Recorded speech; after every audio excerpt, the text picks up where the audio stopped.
From time to time, I will manage a client's editorial process or the publication, webmaster work, that kind of thing for a publisher or a thought leader. There's some very critical steps that you must take in order to have maximum value for every minute of audio, video, or content written. I'll share those steps with you here. I'm Justin Hitt with Ad Briefing's Copywriting Tips. I'm sharing these steps with you because you might be in the business of writing copy, but there's a value add element of actually managing, syndicating, or extending the value of the creation of that content. So for example, if you have a client that creates videos and your role is to edit the video, create the copy around the video such as show notes, create articles that might lead to the video, you can add extra value by then syndicating that video across many different platforms. Now, you're already going to have a webmaster. You're already going to have somebody doing some technical work for you. All you're simply doing is becoming a middleman and helping the client have a fractional value in that individual. Now, I'm not sure if that makes sense, but it's the agency model instead of the freelance model. You could freelance and try to find work, or you could have larger contracts and larger assignments and bring on the team that you need. So we've talked about in the past as a copywriter hiring editors or researchers to help you write larger sales letters and campaign kits. This is simply the same thing in a different channel for somebody like for everybody who's famous, there's like 1,000 people who are not famous. So if I say Alex Jones, there's a whole crew that Alex Jones built up over the years. But if you're looking at an Alex Jones, 7 years ago, there's probably 100 people like that today who provide, in his case, entertainment around conspiracies, entertainment around news, controversial topics. Now, another end of that is Joe Rogan, for example. Joe Rogan is kicking it out big right now, but in the beginning, it was just Joe Rogan and an editor. What you're doing as a service provider is you're helping the content creator create a unit of content and then making sure that the editorial process happens for that unit of content as it moves through a system and then gets out to promotion. So what I would do sometimes is we were managing the site as a webmaster, maintaining the WordPress site, making sure it's running, making sure it's all the latest updates. But every time someone would publish a piece of content, we would go back in and write the excerpts. We'd write the social media headlines. We'd write the excerpts for unique social media channels. We'd write the SEO related elements, the keywords, everything like that. So the person creating the content only need to focus on creating content. Now, I don't really believe in SEO as in writing content for search engines. We would write content so that the search engines had a clear understanding of the context of that content, extracting the key ideas also for social media. So if somebody wrote an article, we'd write 5 or 6 social media posts and get them out to affiliates, for example, get them out to the social media platforms of the client. Now, this is agency work, which means you'll have people other than copywriters on staff, but it's also part of that 80-20 optimization where you as a copywriter are going to be best served writing copy, and you as a copywriter or the owner of the company would be best served by leveraging lower paid individuals to keep the work moving smoothly. So an editorial process in the highest level is going to be an idea. That idea is going to go on a calendar. It's going to come off the calendar and become draft content. The draft content is going to be reviewed or edited. The final draft is going to go up before kind of an editoring or an internal thought group. So it could be something was written in a paid newsletter, and then later it is excerpted for the public side of the website. But essentially, you're focusing your talent on the hard piece. Then after the piece is written, it is a unit that goes through a cycle of context, making sure all the metadata is clean, all the context is clean, cross-references are relevant, fact-checking, things like that, referencing third-party credible sources. Then it goes over to kind of promotion, where once you've written a piece of content, you're not sitting around waiting for a search engine to find it. You might excerpt again to put it out on the email list. You might reach out to different people who talk about that topic regularly and raise it to them so that they can mention it to their audience. See, that whole ecosystem of the editorial process could be just one person. Maybe you're doing that for yourself on your entire website, but it also could be specialists along each of the steps. So you are creating content, you're contextualizing or putting content in the right format, and then finally you're promoting that content. Well, why not have that as a service? In fact, I've got a model that's based on what I've done for years, and the model essentially allows you to publish it on YouTube. And then now that there's BitChute and Parler and all these other platforms, you'd actually take that down, create a couple of different thumbnails, and then re-syndicate it for the customer. Now, this is something that as a copywriter, you may already be doing as part of your own marketing and sales. Why not add it as a value add? Now, you can get white label companies to do this for you. You can use a process plan like what I've got and actually add your own staff to it.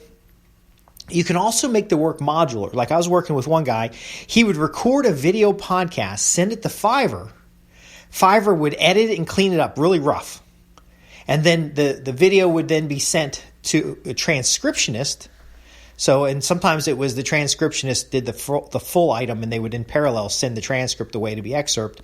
But essentially what happened is that one unit of video, the video log, becomes a transcript. It becomes a video that's refined a little bit. It's got titles in it. And then it goes all back together to be syndicated and put out on the network. You might not be thinking about this, but a lot of these influencers are not doing it all on their own. And if you want to build a big audience, you add the extra value of when it's syndicated to have analytics tracking on every link back to the main website or to the show notes or to the offer so that they actually make some sales. Now, I know a lot of folks listening to this, your head just exploded. You're like, oh my God, I just want to write copy. Please. I just want to write copy. But how much copy have you written that nobody's ever seen? How many regular and consistent assignments do you have? How many times have you written a sales letter for a client and then you got to come back and negotiate the next sales letter? See, a marketing agency is going to say, hey, look, we've got a copywriting department and they're going to do these things for you. We got a technical services department who's going to do these things and fix these problems. And we've got a promotion group that's actually going to promote what we create for you. See, that's such a better package for your client. It's the maximum amount of value. And if they're already working with you day to day, you've extended the engagement. So first off, they write the content this month. Next month, you're syndicating it. And the following month, you're promoting it and providing reports for analytics. When they have another need for copy, who do you think they're going to call? Well, it's certain that they're going to call you, because you're not only engaged with them, but you can demonstrate your value, can demonstrate their connections in the marketplace. I work for a media outlet called The Smoking Section, and I basically cleaned up their analytics.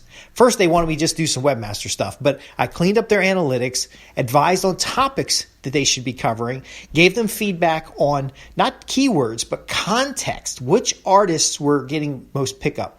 That led to them partnering with a mobile phone company, doing promotions. I got to be on a call with Snoop Dogg. That was pretty cool. Not that he called me out individually. I'm listening to the call, and he wished us all well. And then his publicity team came in and finished off the call. But the point I'm making here is that if you've got a publication with a little bit of traffic, if you are a thought leader, if you're doing a blog, if you're a podcaster, if you're doing any episodic content, adjusting your editorial calendar or your client's editorial calendar can create massive amounts of value, because they can create the work once and profit from it many times. Now, you as a service provider, making this nearly automated for them reduces all the stress I described. Just how you became overwhelmed hearing how editorial processes should work. Your customers are very often overwhelmed every day, and they don't get the performance that they need, and you can step in to help them. Now, I'm not saying that you do the webmaster work. I'm not saying that you do anything else other than copywriting, but I am saying that you take a leadership role into at least cost sharing the people you use for your own website. So, for example, I'm writing a promotion right now for 5 slots available, where they can get fractional costs on webmasters, video and audio editors, and copywriters. Well, it's simply 5 clients are going to pay for the full-time people when none of the original clients could keep a full-time person on staff because they don't need full-time services. Now, one of those 5 will pop out and they'll need full-timers, and you can either do a placement or you can take over the whole account or whatever you want to do. But my point being here is don't miss this opportunity to value add and solve major problems for your publishing clients, your clients doing regular periodic content. And don't miss the opportunity to value add around the copywriting itself. Because let's say you picked up a Ron Paul for a client. Ron Paul has revenue streams including the advertisers where there's a cost share as well as a revenue share. There's many affiliate programs being referenced out of there, but he's also got books. Well, Ron Paul is not producing his show. That's why they have another person on the show that they talk with. But ultimately, it's being filmed, it's being edited, it's being produced outside. There's somebody right now who is a junior Ron Paul. I'm not talking about his son, but a junior somewhere that is up and coming that could be your client. And see, you understand the publishing, you understand the copywriting, you understand the importance of words. Let's take it to the next level and actually facilitate reaching an audience. Now, I'm not going to get into how this gets you into audience match, and then if you want to manage the actual ad campaigns, that could be a different business. But all the same is, which of these things could you start doing for clients, and which of these things would solve problems for clients so that you're there when they need their next copywriting assignment? I'm Justin Hitt with Ad Briefing's Copywriting Tips. And if you want to just write a sales letter offering this kind of service, just give it a try. Just see if it gels together. Write a sales letter for yourself and test it. I'll help you with the editorial side. If you need some ideas about the overall editorial process, you probably have your own editorial process. I have a program about collaborative editing. So there are challenges that you can help solve when you're editing with groups of people, especially if you got legal and compliance departments involved. But ultimately, think about this. For every big name I mentioned, there are thousands of people benefiting from direct response copywriting, benefiting from the words they present or they write, and ultimately could be benefiting from you if you take a slightly different approach. If you have any questions about this program, visit www.adbriefings.co.uk. I'm Justin Hitt with Ad Briefings Copywriting Tips, here to help you get more from the words that you write and to write words that sell. Thanks for listening.